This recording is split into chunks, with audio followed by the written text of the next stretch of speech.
ఒక 5 పుస్తకాలు రాశాడు ఆయన. ఈ ఎక్స్పీరియన్స్ చూసినప్పుడు ఫస్ట్ది ఒక చరిత్రలో కొన్ని నిజాలు, ఫస్ట్ బుక్ రాశాడు. అక్కడి నుంచి విభజన జరిగిన తర్వాత మేమందరం ఇంక్లూడింగ్ వెంకయ్యనాయుడు గారు విభజనలో బిజీగా ఉన్నాం. వెంకయ్యనాయుడు గారు పార్లమెంట్లో ఫైట్ చేయడం, ఆ సీన్ చూసిన తర్వాత బాధపడడం అవన్నీ జరిగాయి. అయితే వెంకటేశ్వరరావు గారు దాని మీద డెప్త్కి వెళ్ళి తెలుగువారి చరిత్ర వేర్పాటు వాదం ఎందుకు వచ్చిందని పుస్తకం రాసే పరిస్థితికి వచ్చారు. 3వ పుస్తకం అక్కడి నుంచి వదిలిపెట్టలేదు.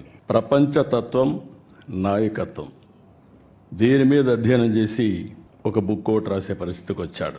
4వది ఇంకొక పక్కన మీరు చూస్తే ప్రపంచ దేశాలు, పాలనా వ్యవస్థలు అధ్యయనం చేసి దానిపైన ఒక పుస్తకం రాశాడు.